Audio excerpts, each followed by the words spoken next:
আসসালামু আলাইকুম। প্রিয় দর্শক, অন্য মঞ্চের আলাপচারিতায় আপনাদের সকলকে আমন্ত্রণ জানাচ্ছি।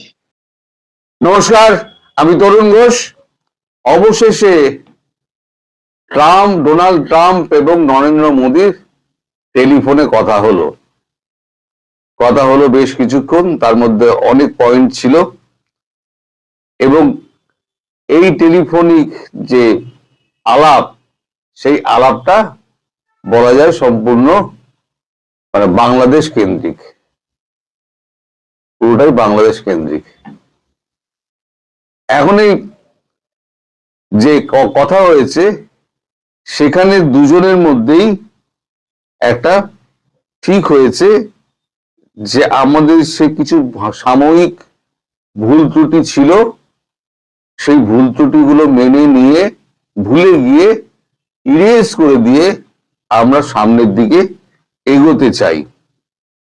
ইউক্রেন রাশিয়া যুদ্ধে ভারতের মধ্যস্থতা উনি চেয়েছেন। এ ব্যাপারে যা ঘটে গেছে সেটা বলেছেন উনি যে ব্ল্যাকবোর্ডে লেখার মতো ডাস্টার দিয়ে তুলে দিন, এখানে কোনো দুঃখ প্রকাশ বা সরি বলার কোনো জায়গা নেই। আমরা দুজনেই দেশের আমাদের স্বার্থের কথা ভেবেছি, আমাদের আভ্যন্তরীণ দেশের রাজনীতির কথা ভেবেছি। এর বাইরে কিছু নয়, যা হয়ে গেছে। আমরা চলুন সামনের দিকে তাকিয়ে চলি।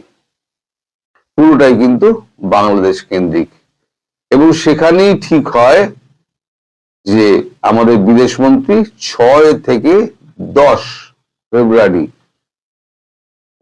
মার্কিন যুক্তরাষ্ট্র সফর করবেন এবং সেখানে এই বাংলাদেশ ইস্যু নিয়ে চূড়ান্ত কথাবার্তা হবে।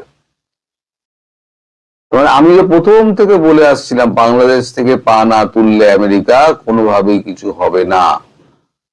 সেইটা কিন্তু সত্যি হতে চলেছে এতদিন বাদে। তো এর মধ্যে উনি একটা অনুরোধ করেছেন যে ভেনেজুয়েলা থেকে আপনি তেল কিনুন। এখন ভেনেজুয়েলাটা মাদুরোকে তুলে আনার পর ভেনেজুয়েলার পুরো তেলের দখল এখন আমাদের মালিকের হাতে। এখন মালিক বলছেন যে ভারতবর্ষকে আপনি কিছু তেল কিনুন। মোদীজি বলেছেন আমাদের বাণিজ্য মন্ত্রীকে পাঠাচ্ছি, পীযূষ গোয়াল, তিনি যাবেন।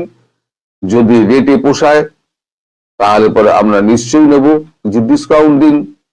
আমরা ডিসকাউন্ট রেটে আমরা তেল কিনছি, আমরা রাশিয়া থেকে তেল কিনছি, ইরান থেকে বর্তমানে আমরা তেল কিনছি না, এই কারণে যে ইরানের সঙ্গে আপনাদের একটা ইসরায়েলের একটা গন্ডগোল চলছে, সেই নিয়ে আমরা এখন চাবাহার বন্দরেও আমরা কোনো নিবেশ এখন আর করব না, আর ইরান থেকে তেলও আমরা নেব না।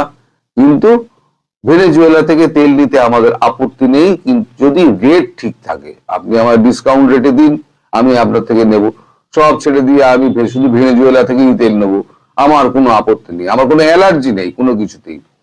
তখন উনি বলেছেন ঠিক আছে, আপনি আপনাদের বাণিজ্য মন্ত্রীকে পাঠান, আমাদের বাণিজ্য মন্ত্রী তাদের সঙ্গে বসবেন, বাণিজ্য সেক্রেটারি তার সঙ্গে বসবেন, ওদের সেক্রেটারি বলেন, তার সঙ্গে বসবেন, বসে ওনারা নিজেরা ঠিকঠাক করে নেবেন। মানে যা ঘটে গিয়েছে। এবার বাংলাদেশ নিয়ে যেটা আমি বরাবর বলে যাচ্ছিলাম যে মার্কিন যুক্তরাষ্ট্র তার সিদ্ধান্ত বদলেছে। এবার মার্কিন যুক্তরাষ্ট্রের কোর্ট প্রেসিডেন্ট তিনি ফোন করে নরেন্দ্র মোদীকে বলেছেন যা হয়ে গেছে, ব্ল্যাকবোর্ড থেকে ডাস্টার দিয়ে মুছে ফেলুন, এখানে কোনো সরি নেই, কোনো দুঃখ প্রকাশ নেই, সামনের দিকে এগিয়ে চলি, আমরা যে যার দেশের জন্য করেছি। যাই হোক, এখন এই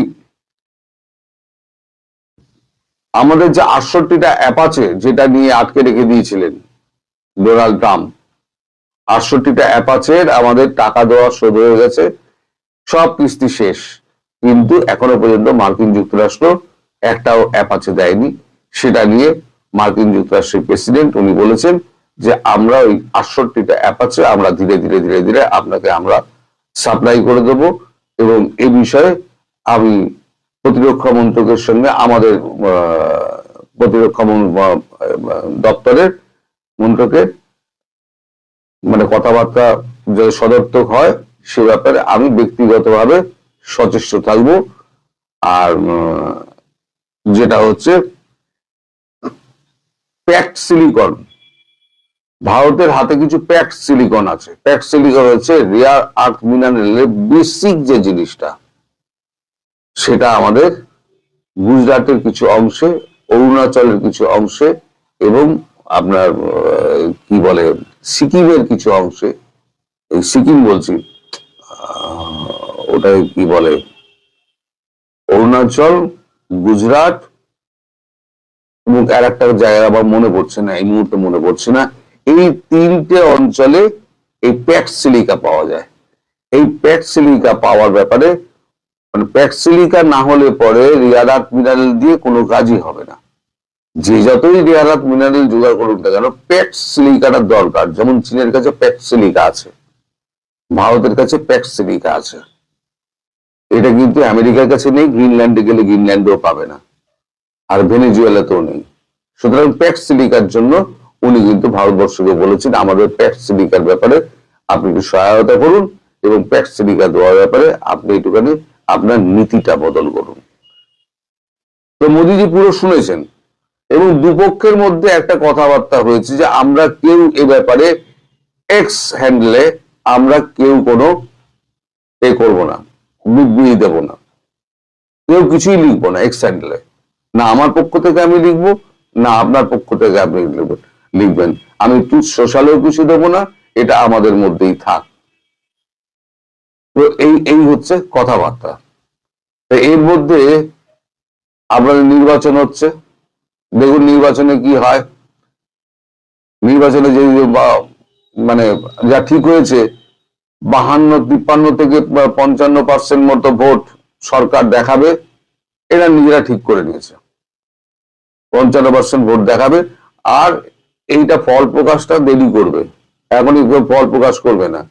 আর আপনাদের এই মোটামুটি 68 জন আপনার কি বলে না 65 জন আপনার ডিপ্লোম্যাটিক পাসপোর্ট স্যারেন্ডার করে দিয়েছে।